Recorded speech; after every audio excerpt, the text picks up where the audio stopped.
Welcome to the Relocated South African, the show for navigating immigration from South Africa for a better future. I'm your host, Jan Hugo from Lagos in Portugal. We've recently launched our brand new website, www.therelocatedsoutafrican.com. Go and have a look at it if you want. If you want to interact with us, comment on our discussions, or even participate in an interview, please contact me on jan@therelocatedsoutafrican.com. You can also subscribe for our newsletter. Also, if you like our content, why not subscribe on your favorite platform? So today I welcome from Wellsford in New Zealand, I think that's the right pronunciation, Hettie Meyer. Welcome, Hettie. It's a privilege to have you on the show. Thank you, Jan. It's a privilege to be here. Cool. So I have to say that it is 8:30 at night in Portugal and 7:30 in the morning in New Zealand. So we always have to juggle the time zones, but it's lovely to have you here. So I really appreciate you being here today, Hettie, and I'm sure after last Saturday, it's really nice to be in New Zealand. It is, yes, compared to the previous one. Last Saturday was much better, and there's lots of memes and jokes going around already. I saw something today that said in New Zealand, previously they used to say it is 17 minutes to 11. Now you say it's 10:43. People are so funny with this stuff. But anyway, maybe just to start with, where exactly is Wellsford in New Zealand? We are close to Auckland. It's about an hour and a half drive to Auckland, depending on traffic. So we're a little rural community. Okay. It's a little platteland community. Very small little town, lovely. So yes, if you need to go out to town, it's going to be a 45 to 50-minute drive to your closest big town. But we love it, yeah. It's amazing. It's quiet. Traffic is 5 cars at most. And then you get irritable because you're sitting in traffic. But it's lovely. We just love it. There's lots of farms around us, lots of animals. You know, when you go to work in the morning, that's what you see. It's animals and nature. Oh, that sounds awesome. But we're going to get to that now. Maybe just as a start, and I normally ask people this, just a short history, where you're from, where you grew up, went to school, etc. Okay. So I was born in Trichard, in Mpumalanga. No, don't say that. I'm from Bethel. You're from Bethel? Yes, I was born in Trichard. We lived in Secunda, but because of my health reasons, etc., we had to move. So we moved to Modderfontein in the East Rand. My mom and dad worked there for the dynamite factory. And yes, I went to a little farm school. And when I went to high school, we moved to Kempton Park, where I matriculated in 2005 from Wellsford. And a year after that, I met my husband. And then we got married in 2012, moved to Boksburg. And that's where we stayed. Yes, that's where we stayed until we came here. Okay. And just how did you decide on New Zealand, and how did the journey to New Zealand start? We our friends actually came here in 2019, and we always said that we always wanted to go somewhere else, or a better future and all of that. So in 2020, they let us know, okay, there's a position for my husband. He's a fit and turner by trade. We're like, okay, we're ready. We made that mental decision and we said, okay, we're going to give it a go. You either make it work or you don't make it work. We packed up, we sold our house, everything. COVID came. So my word, I was going to say, so was this in the beginning of 2020 that you got was, yes. The approval, and COVID was March? Yes. So we moved into this little matchbox of a little townhouse, and we put all of our stuff into storage. And in 2022, we stayed there. In 2022, we finally got the go ahead. And yes. So we waited 2 years. And from there, it went very quickly. The February it started, just medicals, all of that. And on the 22nd of July, 2022, we were on the plane. Okay. And we came to New Zealand. But it was a rough ride. It was difficult. I was going to say, but now let's just go back to the COVID time. So you had the approval to go to New Zealand. Did you actually have visas? We didn't have visas yet, no. They just started with the interview and they let Stefan know that everything's ready. They're ready for us. And he has got fantastic boss, really beautiful people. And they helped us. They put our furniture into a container, which I'll tell you about later. But luckily, no visas yet, because then COVID came by the point that we had to apply for all of that. And all of that was pushed to stop. Luckily not. So, yes, after everything was calmer and lifted, we still had to do our vaccines to be able to come into New Zealand, our COVID vaccines. And yeah, from there, from 2022, it just went really quickly, really, really quickly. So, but yes. So Stefan had a job already in 2020, yes, which they kept for him until 2022. That's fantastic. That's right. That is. That wow. is. That is amazing. Beautiful people, really, really beautiful. They paid for our plane tickets, they paid for our shipping container. So it was really amazing. That helped quite a bit. But to get back to the furniture, I've heard quite a few of your podcasts. And we were actually talking about it the other day and we said, if we had to redo it, I would not bring the furniture. That I hear so many times. It's bulky. The houses here are not big. It's not my dining room set that my mom and dad gave me that I grew up with sitting in the garage because we just don't have any space for it. Our lounge suite is split in two because it cannot be set up properly. So if we had to make that decision again, I would really just bring the basics with, the sentimental things, and then just start here from scratch. Yes, it is expensive, and yes, and you do get furniture shops that's not good quality, and then you get the furniture shop with better quality. But it's actually, since we've been here, you can build up quite quickly. And we've got stuff called op shops, which is like the SPCA shops, secondhand shops, and you buy so many things there. It's just amazing. Yes, for next to nothing. Yeah, here it's charity shops, so people donate stuff, and you can go and buy it for absolute. We've donated stuff here because in Portugal you always buy houses furnished. So if you have furniture and then you sit with double, and you just go and they come and pick it up and they sell it for and it's really good stuff. So yeah, it's. But I agree with you. Traveling with furniture, it's interesting that Corpus, the guy who's in Dunedin, was talking about their furniture.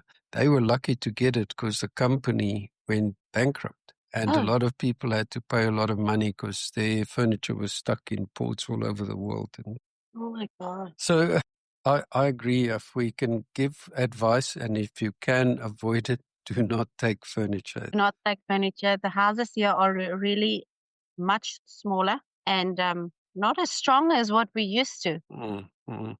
The walls are really thin, and it's not concrete walls like we used to in South Africa. That's the one thing that I miss. The houses. Okay. Solidly built. Okay, we'll get to what you miss. So the opportunity to come to Wellsford, that was where the job was that your husband had. Yes, we actually we stayed with our friends. We met these friends actually when my husband started his apprenticeship. Johan, our friend, was the guy that helped him and started him and taught him. And we met them in 2007. So we have come a very long way with them. And yes, so when we came here, we stayed with them for 6 weeks, and then we moved into a little cottage not far from where his work is. And then obviously I fell pregnant with Chloe after many years of struggle and heartache and all of that. But we had to get a little bit of a bigger house, and we were fortunate enough to get a house in the next street from where Stefan works. So yes, he could walk to work in the mornings and in the afternoons. If it's summer, it's really a nice walk. So we are literally a stone throw away from his work. Okay, fantastic. And yourself, are you working? I am working. I work in a little town called Kaiwaka. It's about 15 minutes drive from here. And I work for a company that makes furniture for the hospitality industry, hospitals, all of that. Okay. So, yes. And childcare for your baby? Yes. She is in a little preschool here at Wellsford, Natural Wonders. And she started there when she was 4 months old. She loves it. She just awesome. loves it. And yes, it is quite expensive, I must say. Childcare in New Zealand is not cheap.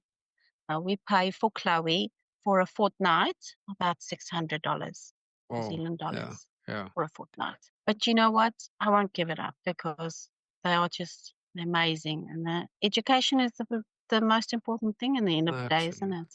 Absolutely. So, yes, it's very expensive, yeah. It's very expensive, yeah. And is she there full time? She's there full time. Yes, okay. She's there from Monday to Friday, and then it's a full day. So it's from 7:30 till 5:00. Okay. And they provide food and lunches, and let me tell you, they eat like kings and queens. They do. That's always good to know that the kids are well looked after because that is so important ultimately. It is very important, and they don't believe in unhealthy foods. So there's always vegetables with lunch, and there's fruit twice a day, and all of that. And we're not allowed to send juices and stuff to school. It's water only. So there's no sugary stuff that goes in. But she's like, she doesn't drink juice or anything like that because she's so used to the water. She just wants a water potty. So that's awesome. Oh, that's good to hear. So, and Hettie, I mean, you said you always wanted to leave.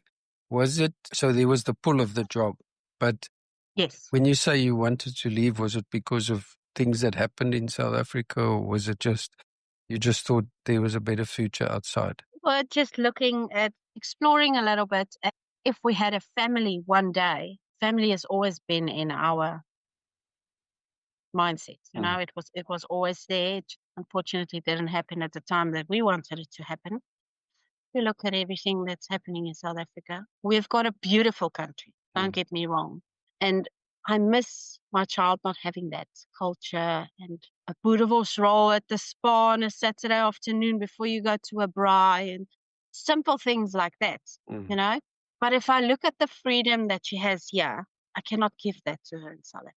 So I think the most important thing to us was safety-wise as well. Okay. You know, even before we had Chloe, it was my husband used to work quite long hours and he used to work late at night. And it was always a stress, you know. When he came to work, we used to do live locations. So I could just track him. If it took a little bit longer than he was supposed to take, he would already start stressing, you know. And I just couldn't do it anymore. The stress was just too much. I understand that. But I mean, the other question, did you consider any other country, or was New Zealand because of your friends that yeah, New Zealand was the first one that actually came up. We actually didn't. Australia, but daar's te veel slange, no. Although we grew up in South Africa and we've got lots of snakes and spiders. Yeah, no, exactly. There's no snakes here. We don't have snakes. Not in New Zealand? No snakes. Well, that I didn't know. That's interesting. No, you know, no snakes. We've got spiders, but we don't have snakes. Oh, wow. That's very interesting. Because it's an island, I suppose. I don't know. That's very, very interesting. I mean, the one thing that always comes up in a lot of these discussions is that you've got to be on the same page. So you and your husband, from day one, you've always been on the same page, I assume. Yes. I'm sorry, Anne, if you do hear the dog, she's scratching at the door. Brushing, it's a noise. Yes, we've always been on the same page. And you know what? You have to stand together. It's a difficult decision to make. It's really difficult. It's the most difficult thing to leave your family behind. We left our parents behind. We left our brothers and our sisters behind and our families. And unfortunately, we were here 4 months and my father-in-law passed away. Oh, wow. And we just, because it's so expensive, we just couldn't travel to South Africa to attend it. But it's a stress for you as well every day, especially with your parents being there. Anything can happen. I'm not saying anything cannot happen here. It's just more riskier in South Africa. No, and it's the absolute truth. But to get back to your question, New Zealand was the first country that came up and we gave it a shot. Okay. And yes, we stand together every day. And you know what? If you don't have God on your side, for us as Christians, you can't do this alone because it's hard. It's a really, really hard and it's tough. And you know what? They say the first 5 years is the toughest. We're on year 3 now and it still gets tough. Okay. Christmases, birthdays, special events. It's tough because you've got your friends here, but you don't have your family. Yeah. No, and that's a big thing. And I was going to say another thing that comes up in every conversation is obviously the safety issue. The other one is just the ability when something goes wrong. You had a baby in New Zealand. Yes. And not having a grandmother there, not having grandfather there. Your people around you and so on. That must have been very difficult. It was very difficult. And yes, she sees them. She sees them every week because we video call, but she still hasn't met them, And for my parents and my mom-in-law as well, they're well over their 60s now. So, and it's so difficult because if you take a proper flight ticket for one person is $5,000. Well, that's a lot of money. To get to New Zealand. And then you'd still have to do visas for the grandparents. So it's really costly and it hurts because you don't have that support. You don't have that support of, we quickly need to do that, or it's school holidays, you can go stay with Oma or with Opa for the time of the school holidays. We don't have that here. And here, if the school closes, preschool is up to 5 years, and then they go to school. They start school at 5. So how it works here is the month that they turn 5 in, they start school in. And then they finish school at 18, so they're 13 years in school. But if it's public holidays, there's no aftercare like we have in South Africa. Oh, wow, and there's no family. Yeah. There's no family, so it's really difficult. And then they've got these holiday programs, which is ridiculously expensive. And, most people can't afford that. So most mothers don't work here because of that, to take care of the children. Yeah. And, just talking about this care and friends and so on, you said you had friends there that helped you and made it a lot easier. Have you got a big South African community around you? Do you mix with a lot of South Africans? Not really. We are introverts, to say it that way. Okay. But we've got our little community that we work with, or that we care with, to say it like that. But in Wellsford, not as many South Africans. But if you move more towards Auckland, Albany, Silverdale, there's lots of South Africans. If you go to a Pack and Save on Saturday, Pack and Save here is like a big hyperama that you go and you buy your groceries, etc. All you hear is Afrikaans. No, really. You can't even skin it. You can't skin it. They're very careful to skin it. So, and you can see a South African. You can see them, the auntie's hair is done and the woman's got the shorts on with the flockies, you can see them even a mile away. It's 3 degrees outside, he'll be in shorts and slops. We've got a friend like that. We always joke with him because he doesn't wear trousers. He doesn't wear long trousers. So whenever he has shorts on and it's cold, he's got thick shorts on. Oh my word, that is so funny. Yeah, I think that is. Yes, but we don't have a lot of friends, but we do have now our friends that are from South Africa, and then a couple that we met that they became friends with when they came out. Okay. So our circle is small, but we do have a few. Yes. But yeah, so because it's always a question is that that. Especially the first few months, but as you say, it takes a long time. You're in year 3 now, but it takes a long time to settle in and get used to. But if you, during that initial period, have somebody to, just guide you and be there, and you can call somebody and talk to them, that makes a big difference. It makes a big difference. And the other thing is, especially in that time, it's critically important for a husband and wife to stick together because you don't have anybody else. And if you argue and so on, that gets difficult. So that brings me to the next question. In terms of, you may have heard me say this before, in terms of the decision to go, has it been a firm decision? We're not going back. We made this commitment and we're going to stay and we're going to make it work. We're going to make it work, yes. Is that how you see it as well? We are going to stay, and we are going to stay for ourselves as well. But I think the main thing is for our daughter. Yeah, okay. Because that, you may have seen some of the episodes where we talk to people who have gone back and who found it very difficult. It's, it takes a lot of time out of your life, and every time you have to start all over again and so on. Yes. So it's expensive. So, so it's just ultimately I think you can't look over your shoulder. Obviously, life happens, things may happen, but Yes. as a general rule, if you decide we're going to make this work, then it works because you make it work. You know, you like just, you said, yeah, and you've sold up. You've got nothing left in South Africa. got nothing left in South Africa. Yeah, okay. Nothing left there. Was one thing that I wanted. Oh, you asked the question, and the one thing that I must say that if I have to go back to South Africa, if it's for a holiday, we've got so much freedom. You know, it's. I don't know how I'm going to go back to South Africa, and then you're going to be all tensed up. Just example, you can go to the shop, you can put Chloe in the trolley. Now I can quickly run down the aisle to get something, and she's still going to be there when I get back. We went camping the first year that we were here, and we went to go shower. We came back. I forgot my phone in the bathroom. My friend quickly went and checked. It was still there in the same place. There was a lot of people in and out. You know, we can go and walk on the beach. We can go take Chloe to the park on a Friday afternoon or during the week. Or it's just freedom, and we take that for granted sometimes. You know, because in South Africa we don't have that anymore. You know, and it's very interesting. We actually had lunch with people from South Africa this afternoon, and the guy made an interesting comment. He said that, you know, the people that turn to crime in South Africa do that because they've got nothing to lose. Whereas elsewhere in other countries, people may be poor, but they've got the possibility of losing what they have.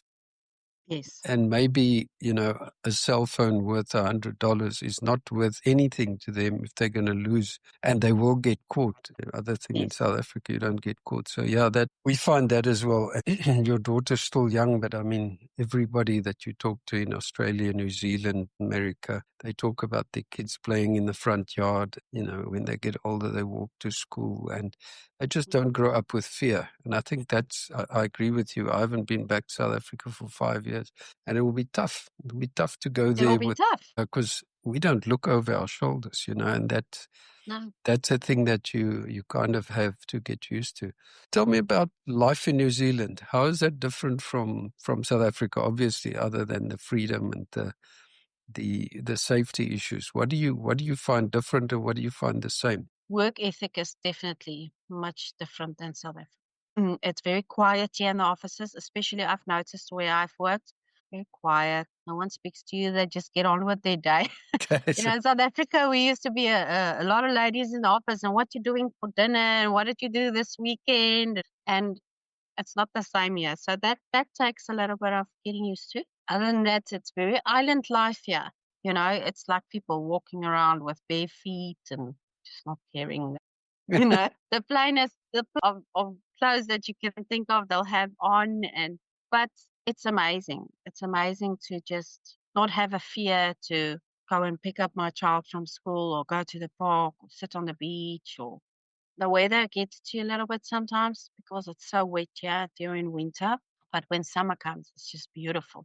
Although it's a short summer, yeah, it is absolutely beautiful because then you can go to the beach. And in terms of food that you eat, stuff that you buy, how different is that from what you had in South Africa? Are you there? Yeah. Yeah, now you're back. Sorry. You're there. Okay, Yeah. sorry. I always call it the New Zealand smell because as soon as we hit the... Sorry, Hettie. No, that's okay. I don't know what happened here. My thing just switched off. Anyway. Okay, let's start from the start. So when we got here, I really struggled with the fruits and vegetables and the meats because it just had a funny taste for me. Like that when we got here, you could smell that nut, you know, when it rained too much, how it was just wet, and it felt like it was in the vegetables and the fruit for me. But then you get used to it. We've got quite a big variety of foods and stuff here. South Africa, takeaway wise, it's a much bigger choice for you to choose from when we're not really a lot here. But then people prefer to make food, yeah. So they like their barbecues and they like their fish and chips and stuff like that. Like to eat fresh. And the only other thing that gets me down sometimes is that you get what's in season. So you're not going to get a gem squash. You get gem squash here maybe once a year, and that's for a month on the shelf, and then that's gone. And I love gem squash. Okay. So what's in season is what you get on the shelves. And like at the moment, tomatoes is just ridiculously priced, $15 a kilo. So it's not in season. Okay. Yes, you pay for what's in season, you'll get that cheaper. But we've got quite a big variety. We can't complain. Everything that you will find in South Africa, you will find here. And cost-wise? It is more expensive, but I won't say that it is so much more expensive than South Africa. Speaking to my parents every week, you can hear what they say. The cost prices are now for the food there. And if I compare it, it's more or less the same. Okay. Like you, for instance, the city eggs will cost you $12. You know, it's 120, 130 Rand. Now, it's more or less the same price as in South Africa. Okay. The 3-liter milk will cost you $6. A bread will cost you $3 or whatever. You see, we've lost complete touch with that, you know. So if I think, in fact, we were in the shop this afternoon, a liter of milk was 89 euro cents. So it's less than a euro. So it's 20 Rand. I don't know what you'd pay for a liter of milk, for instance, in South Africa now. It would be about $22 something, and then that would compare to about 20 Rand. Okay, so it's about the same. As I say, in 5 years, I think inflation has caught up in South Africa, so we kind of don't have any idea of what things cost now, you know, so yeah, it's different. And I think you mentioned to me that for you, Sunday nights or Sunday mornings are precious in terms of getting in touch with the family. Is that right? That's correct, yes, because then we call Oma and Opa back in South Africa. Do you do it in the morning, on a Sunday morning? We do it in the morning, so I get up at 5 o'clock in the morning. Okay. To phone Oma and Opa. And then we just catch up on the week. My husband usually phones my mom-in-law on a Friday evening, and then she gets to catch up with Chloe and all of that. And then Sunday morning, I usually phone my mom and dad, and then we're also together and speak, and Chloe talks in between. So it's a really special time because it's the only time that you really have. During the week, it's a lot of difficult. Yeah, it's critically important to do that because you've got to maintain those relationships. I always say my grandkids live all over as well. And, you know, it's nice to talk to them, but it's nicer to be able to put them to bed and tell them a story at night, which is difficult to do when you're that far away. But luckily, we've got video call at this stage. You know, yeah, no, that makes it's a huge benefit to have that, but it is tough. I think that's probably one of the toughest things.